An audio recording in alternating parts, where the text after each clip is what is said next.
Born in Baton Rouge, Louisiana, Park Town. That park terrorized the city of Baton Rouge during the late 80s and the early 90s. Sentenced to life in prison for convicted of a felon in possession of a firearm and sentenced under the Armed Criminal Career Act.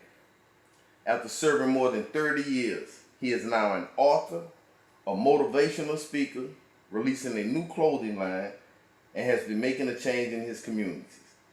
Ladies and gentlemen, Baton Rouge's own Clarence FLAV Robinson.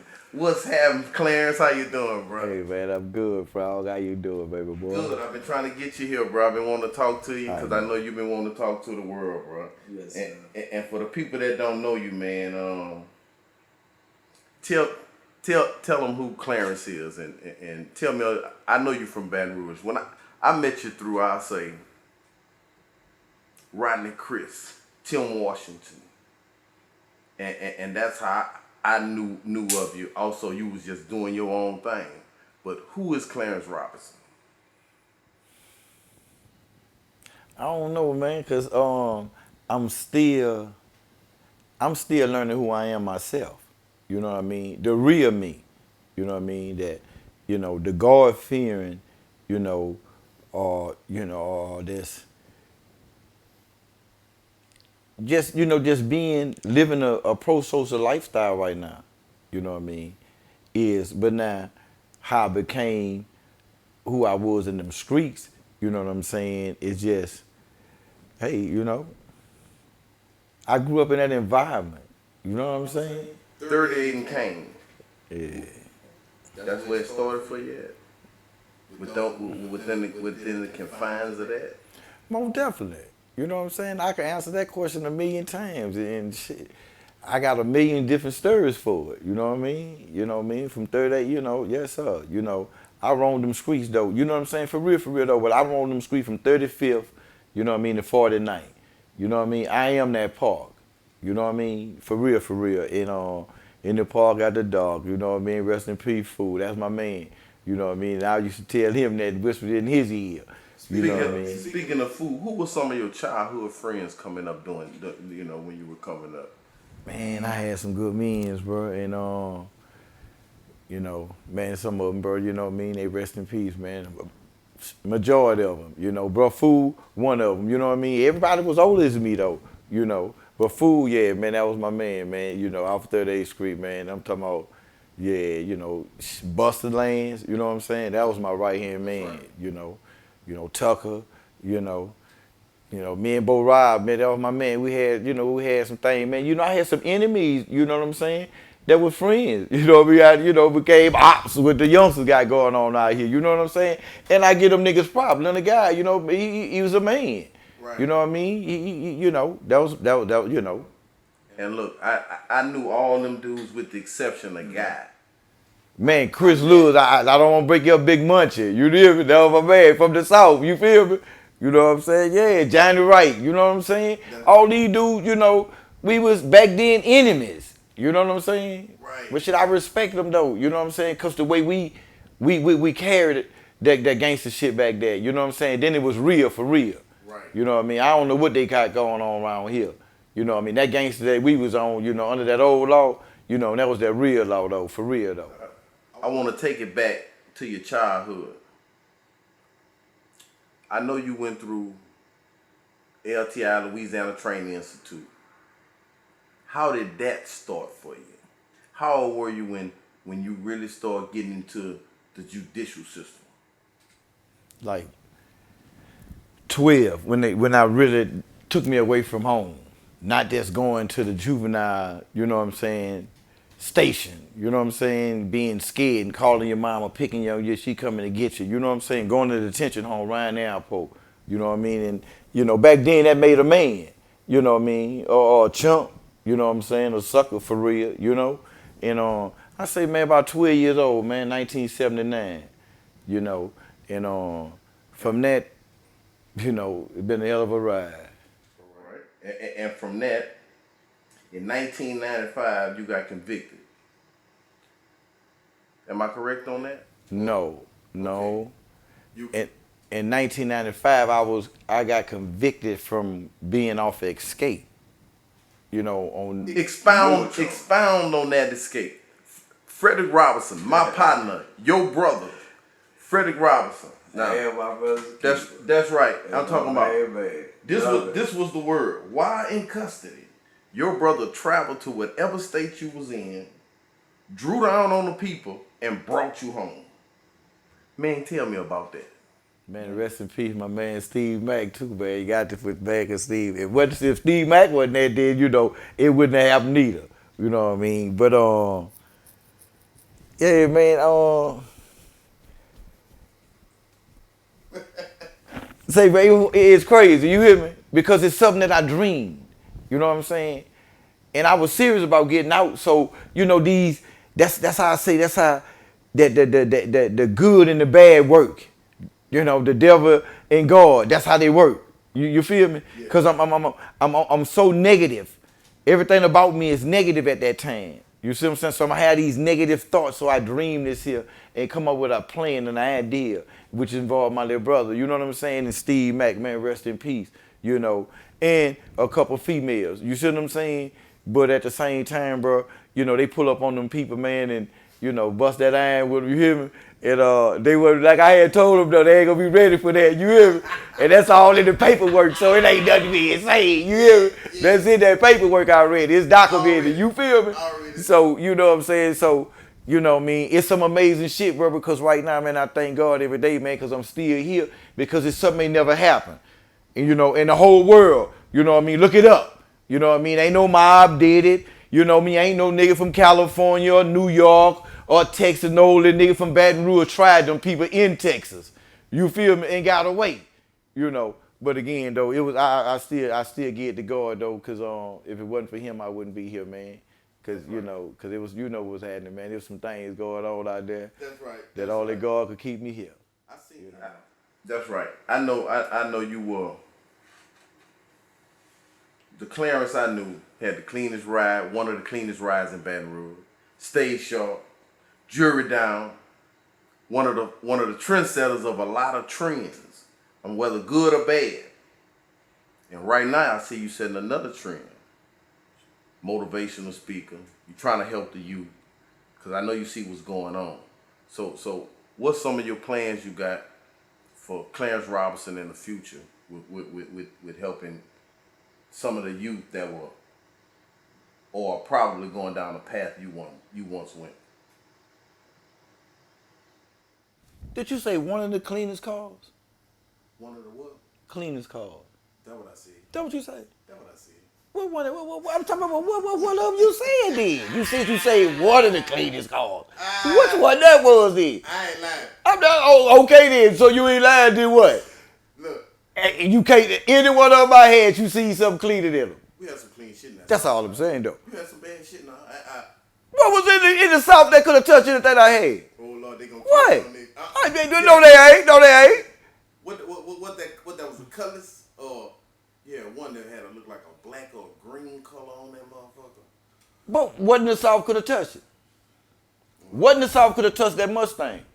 Mm-hmm. Wind up being for a nigga in the South, Ted boy. What could have touched it? You was on the pop. You was a high boy. You was on the pop. What could have touched that drop city? Could nothing in the city. What could have touched the lack? Mm-hmm. What could have touched the little nine? Oh, Rodney I'm just saying, Rodney Calvin couldn't touch nothing I had though. No, they couldn't. No, they couldn't. How they got? I'm the one put the gold days on Calvin car. He got them from me. They getting the car from. They couldn't touch me. Money them couldn't touch me. That's right. They couldn't touch me. And then they were so bold they did this here. We ended up getting the boy cars out the park. That's what I'm trying to tell you. I'm talking about he owned. Cause listen, but guess what though? Because they had to get rid of him because I done got it now. So when I get it, don't nobody want to drive the same car I got because I outdid you. That's right. But outside of that, bro, what part that's right though. You know, on a serious note, you know, I want to bring back then, even though I got that on the wrong side, see, I was happy. You see what I'm saying? And I was making sure the hood was happy. Because all the clean cars I had, everybody around me, the whole hood had clean cars. You understand what I'm saying? Dudes I messed with in the South. You know, dudes in banks, Zion City, Easy Town, every hood. I promise you, niggas say, yeah, I did a lot of jacking. You hear me? I did a lot of stepping. But guess what, though? I still had a lot of dudes in each hood that respected me, that I messed with on the real. So everybody at, you know, and that's the type of mentality I'm going into this generation and this time. See, I wasn't here 5 years ago. I wasn't here 10 years ago. I wasn't here 15. I don't know that. All I know is what I'm seeing now. It's what I'm studying, walking into, and what I'm learning. You know what I'm saying? And what God given me. So what I want to kids to have now is the opportunity, the choices that we had back then.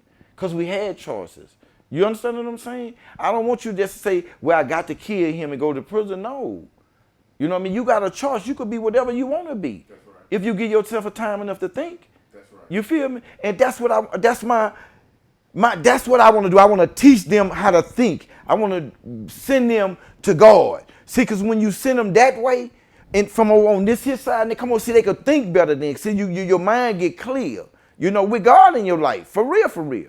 You know, everything about you get clear. Your thinking, your seeing, you know, all that shit out. This is what I want to be able to show these kids, bro. This is a better life than being over here and spending your rest of your life in prison. Having life in 40 years, that's not good. You see what I'm saying? That's not a good feeling. You know, you say, oh, well, he on death row, oh, but he got life in 40. Oh, what's the difference? Shit, I'm walking around knowing that I'm going to die one day in prison. Shit, he in a cage knowing that he going to die soon they call his number.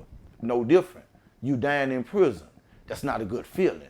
That's what I want to show these kids. That's what I want to be able to teach these kids. See, if I could teach them how to think, see, they going to understand that for themselves. Right now, they don't know how to think. You feel me? Yeah. They being showed how to think. How? Music. Nothing wrong with the music. I'm not discriminating and sitting up here talking about all niggas in rap music because everybody got their own choice and everybody got to understand. But we got to teach these kids how to think. You understand me? Just what I listen to is entertainment. You feel me? Just what I see on TV is entertainment. That's not the way I'm supposed to live. Just because he say he killed 20 people, that don't make me have to kill 20 people. You feel me? We're not being taught no more in the household, the kids. You feel me? We have to get back out there. That's what I want to do, baby boy. That's right. Speaking of feelings, what was the feeling of hearing a judge say life in prison? What ran through your mind when you were actually sentenced to that? See, what I'm going to do is, I'm going to get them transcripts and I'm going to give them to you. You feel me? And I'm going to let you put that movie together off that transcripts on me and Frank J. Polazzolo and why them white folks down there right now today still hate me. You understand me? And got me. I come out of prison after 27 years and they sent me back to prison with another 3-year sentence for therapeutic marijuana that they doctors gave me. Say, this is what you need to take. You see what I'm saying? For this PTSD and anxiety that you have for being in them prisons. You understand what I'm saying? But I really didn't have no feelings.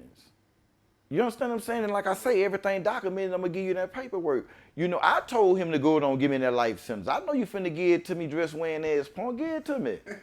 I know you finna give it to me, give it to me. You feel me? Yeah. So, you know, we went back and forward. You know what I mean? But it's something that Baton Rouge ain't never seen. You understand what I'm saying? And at this time, 1995, you feel me? At sentencing. You know, now this might been happening in California or New York or wherever they want to say, but we talking about the big raggedy right here. We talking about where me and you from, Frog. You feel me? That's right. We talking about this gutter shit. And you feel me? What it is that happened at sentencing? You nutted up in the court? Did I? On God. You hear me? But like I said, I'm going to give you that paperwork or that. I'm going to let you put that together. You feel me? No, I'm talking about I want you to, because it's a movie scene. The reason I asked that, because I remember when I got my sentence, 10 and a half years, and I can remember saying, damn, that bitch just sentenced me to 10 and a half years. I just remember that thought process like that, which was a fucking lot. But to hear, I'm sentencing you to life. That's why I asked you that question. But you know, and what was so crazy, because in November of 93, I got sentenced to 40 years. You see what I'm saying? Right. I had 40 years when I went in the courtroom and that man gave me that life sentence. You understand what I'm saying to you? Right. So I'm already thrown away. I'm young, but I'm gonna be in my 70s. Right. You see what I'm saying? Before I come home. But so I didn't have no thought process, no understanding. And on God, I didn't until I was going like 20 years till I realized, because I'm in the penitentiary, you know the story, making a fool. You feel me? If a nigga was in the United States penitentiary, they know FLAV from Baton Rouge. You hear me? And they know everybody from Baton Rouge coming out to me.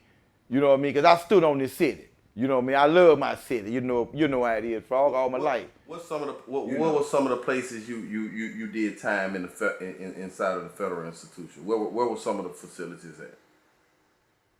Every last one of them. And when I went there, it was 5. When I left, it was 20, and I touched every last one of them. Some of them 2-3 times. You know. Right. And I wouldn't run it either, or duck it. No, you know. But like I say though, man, I'm talking about after about 20 years, bro, when I realized like, hey man, you know, these people ain't playing. These people trying to let me die in their prison. You know, I'm talking about for the rest of my life, man. That's when it clicked. Yes, sir. You know, yes, sir. You know, and I really, you know, I really didn't understand it all though. You see what I'm saying? Because on God though, you know, moms ain't never, not one time, feel like I wasn't coming home. Every time I say something about how I'm a die in prison, I ain't coming home, she come out of her mouth, boy, look here, what I told you, stop it. Just give it to God. Whenever you give it to God, you're coming home. You feel me? Now I'm talking on God though. And I kept on playing, bro. And I got to the point till I got about 50 years old, and I'm like, okay, then I'm gonna fall back. You know what I mean? I'm gonna fall back off this here, you know, what I'm on in this penitentiary, because, you know, I'm out there. You know what I mean? The same thing they doing out here, you know, I'm doing up here, I'm living. That's how they living in there. You know what I'm saying?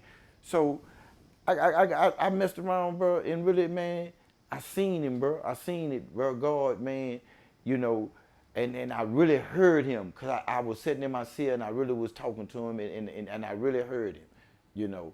And I come out my cell, bro, and I went out there and I talked to my little man, bro. You know, shout out little Marlo, man, him Stetter, man, Glenn Mess, man, the Mess gang, bro. One of the coldest, and that's my little man, bro. Big nap, all right, you know. But I'm talking to little Marlo. I said, Marlo, man, I just seen God. You know, I just talked to God. I say, because my cell is 225, and they done changed the area code to 225 in Baton Rouge. You feel what I'm saying? So now I'm going crazy. Everything got to be 225. You know, we ain't 504. Down with that 504. You feel me? Yeah. So this is how I'm living now. So I'm looking at this and God telling me, for real, that your life is bigger than this cell. You know, I got pictures all on the wall, out the magazines and stuff. It's bigger than this. You're going home. You feel me? And I go tell him that, know what he told me? Man, I told you better stop drinking that hooch, nigga. You hear that God crazy? I say, Lord, I'm telling y'all, nigga, I ain't been drinking. But listen, bro, God came to me, bro, and he showed me, bro. You know what I mean? And a few years later, bro, look, I gave that life in 40 years back, bro. You know, God took that back, bro. And I'm out here, man. Okay, you know? Let me ask you this. How was that feeling of standing in the courtroom, getting that life sentence taken off of you? Okay, now, that was a beautiful feeling, but it still was bitter, because I still had them 40 years over there in Texas. You feel me? So I'm telling the judge, look here, Your Honor, I got 40 years over there. At the time, I've been locked up about 25 years. I done got 25 in, Your Honor. You know what I'm saying? I say, hey, man, I'm already 50. You know what I'm saying? So I'm still going to be in my 70s. Run that 10, because they took the life off of me and gave me 10 years. I said, take that 10 and run it concurrent with the 40. Right. So, you know, okay, now I still got, you know, about 15 more years or something. All right, I'm going to walk it down, right? Man, don't you know that man ran that bow-legged? So, you know, that the happy feeling, it was kind of sway, but then when I got back to that jail. Meaning he ran it consecutive. That's what I'm trying to tell you. Gotcha. But when I got back to that jail and I sat down, see, I gave myself a time of what to do what? Think. See, that's what I want. I got to get the kids to do now. Because I ain't used to do that. You, come on, Frog, you know me. Yes. I ain't used to think. Right. Say something to me, boom, I'm out there. Oh, he say this, boom, he out there. Oh, that over there, boom, I'm gone. I'll think about that later. But see, I had time enough to sit down and think. And get back to God. And God done bless me, man. You hear me? Well, sit down somewhere, boy, because I'm still got that 40 years over there. You feel me? Yes. Then I get a letter, and I got the little boy, little young thug, you know what I'm saying? Said that he sitting there reading with me, you know, little Tachman and nephew, we sitting there reading the letters, you know. Man, I'm sitting there looking at it. People denied my appeal for the 40 years. So I'm supposed to get, you know, if I was still the same person, all the way, see, I went all the way crazy. But no, I didn't. I just say, man, I ain't worried about that, y'all. I'm going to give it to God. But I'm showing them kids then and I didn't know. Started praying. Got back to the penitentiary. Redid it. Got immediate release. How was that feeling of being released? So lovely, bro. And where were you released from? Tell me, detail it off from the inside the cell to them telling you, let's go. I was in Virginia. Dufferfield, Virginia, to be exact. And I remember that so good, and I can't remember my name sometimes. Because I ain't never heard of it in my life. You know, Dufferfield, Virginia. Then I probably was the only black man in the jail. Damn. Honestly. Yeah. You know, I had never seen that many little young white girls in the jail, but they say that little area around there is myth. And all of them little young white girls was on that myth. I'm talking about 17, 18. I never seen that in my life. That many white people in one jail. You feel me? For real. You know, but, you know, and I thank God, you know, well, I know now that God started working on me really then because I got immediate release. I ain't go to they ain't put me in no halfway house or none of this. See, I was already doomed for failure. You see what I'm saying? Yes. When they released me, they stole me out to people's prison. But I was way up there in Virginia, bro, and but, you know, thank God, bro, I still, you know, my daughter, her husband, you know what I mean, at the time say, man, they, you know, my family, period, you know, but then had sent my flight, you know, ticket to me, bro, you know what I mean, and it was so funny, because, like I say, when I get listen, you can't get out of jail unless you have a ride. So you know I'm in Dufferfield, Virginia. That's dead 27 years. How can I have a ride in Virginia? Right. But God was with me then. Because two white people that I'd never seen in my life, probably never see again, police pulled up and said, they gonna give me a ride. Took me across the state line. You know what I mean? I ain't call y'all name out, so I ain't telling on y'all because y'all ain't supposed to do that. But they took me across the state line to a store. You feel me? A dollar store. You feel me? Right. I go in the dollar store. Look, you got to hear this here, Frog. I go in the dollar store, and I'm getting in the line because I'm trying to get to, because they told me, let's go to the counter and tell whoever that let me use a phone because I got my daughter's number and I can call my daughter. That's right. But somebody opened up the little counter, the thing where the raisins and stuff at, and the siren went off. Woo! I hit the floor. Scared the shit out of you. I hit the floor. Oh, God. Laid out. I thought the people that came back to get me. You hear me? I thought they'd come back to get me. The people looking at me like, what the? You feel me? Old people, but it's a land full of old people. White people. Post-traumatic stress, man. 100% of it, all the way crazy. You feel me? That's why I be telling them, listen, they always tell me, oh, you look so good. Oh, you look so good. You know, you so handsome and woo, but you know what's up here. I'm so messed up, messing with the people in prison. Right. You feel me? But again, the screen of God, though, you know what I'm saying? They keep me sane. But I wind up calling, you know, getting the phone, calling my daughter. But I'm running through the airport. When I'm running through the airport, because they told me that I got to get to point A by point B, and I'm in Atlanta, bro. The airport's so big. I thought I was O.J. Simpson on the juice commercial. I'm running through there with a Dollar General bag, jumping across the seats and everything. That's how I got home. Say, man, but listen, it was so beautiful, bro. But getting to the airport and getting in that car with my daughter, man, say, man, ooh, I ain't had been on the street with that little girl since she was 1 year old, man, like 2 years old. Good God Almighty. And she driving you away? No, her husband would drive, but they drive me away from the bus, from the airport. Even more sentimental. She have a husband who driving you away. And them sons of mine, they were waiting for me. They was waiting for me. My man Small Change, bro. Listen, they were waiting for me, bro. That's right. They were waiting for me, man. It felt so good, man. Before I got to admit, though, man, it was just, man, though, for real. Cause see, man, me and that boy Buster had, man, we came up so hard, man. But every time we always on the street, bro. And it's again, it was just a little ting in me, cause he wasn't out there. When the last time you saw Buster? On the streets? Yeah. 92. Yep. I know Buster, man. 93. My story with Buster. That's how I met him. I got sentenced to prison. First time. And got a dude come walk up to me, hey Frog. He had some Levi's in his hand. Reached me to Levi and said, hey man, look, I'm Buster. Introduced himself, I'm Buster. Rodney told me you was coming up here. And he went on with the thing, yeah, you know, we don't wear stage jeans up here, you know, real nigga don't wear no stage jeans. Take them old stage jeans off, and here go Levi. This a pair me and Rodney had bought when he was here, and that's how I met Buster. And we jokes around each other around buku dudes from Baton Rouge. And he, you know, he left me and Wade, and come to the DCI. So he followed me to Wade, right. But he left me and Wade, cause I left DeQuincy and went to Angola, and left Angola and went to Wade.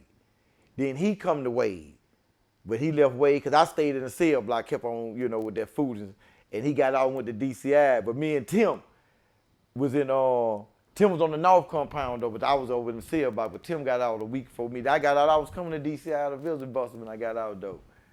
Yeah, man, my man, bro. Hey man, so I know you're a reformed man. After 30 years, you have to be reformed. If not, you need to go back. I'm saying for any person. So look, bro, you got a book. You also have a clothing line coming out called FLAV 38. I saw the logo and I think it's gonna work. So you want to talk about that book and let us know what's going on with that book that you authored. See, the book is a must buy. You got to read it. It's a must, because I'm giving you parts of my life. See, I can't give you all of it in no one book. You know what I mean? Because I got an amazing life and then I got a hell of a story. You know what I mean? But the book, it's a must get though. You know what I mean? And documentary, see me and Frog, you know what I mean, we doing it. You know what I mean? That's my man. You know what I mean? And, you know, he been in that struggle with me. You know, he know this street life, you know, with me. You know, and everything gonna be about this here is uncut. I'm not lying about nothing. In my book, on no documentary, I'm not gonna tell you I was the biggest gangster this time and that time when I wasn't. Right? That's right. And I'm not saying though, because I want you to understand something. That when I come at you, whatever I give y'all, it's 100, uncut.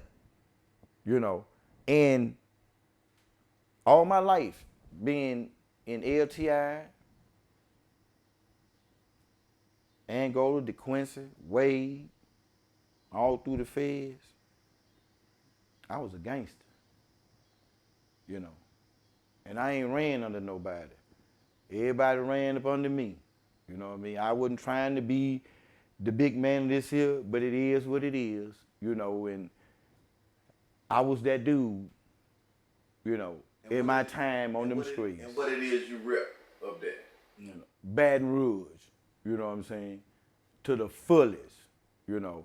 Louisiana, all the way around, I'm from that boot, you know, but I love that BR, and everybody outside of they know that, but I stand on Louisiana in them feds.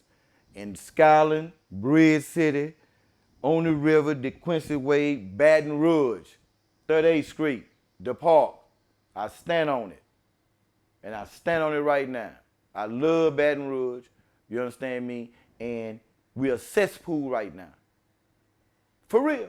We got a whole lot of potential because there's a whole lot going on that y'all not understanding. And ain't nobody thinking.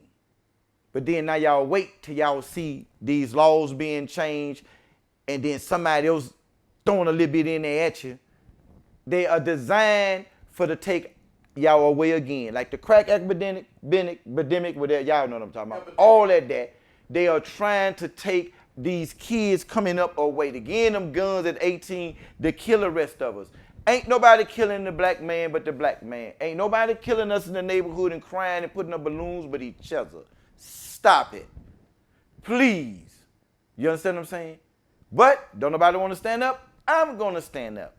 You know, and I don't care who I have to go against. The politicians faking, you understand me? I don't see nothing new came up in the park. I'm from the park and I'm a representative. I don't see nothing coming up. I don't see nothing coming up in the South. I don't see nothing coming up nowhere. Give us back the pools. Y'all talking about these kids started killing each other? Give them somewhere to go. Let's get these pools back. Let's open up these rec centers that the white people taking over and all that there. And then y'all sitting up in here fighting each other.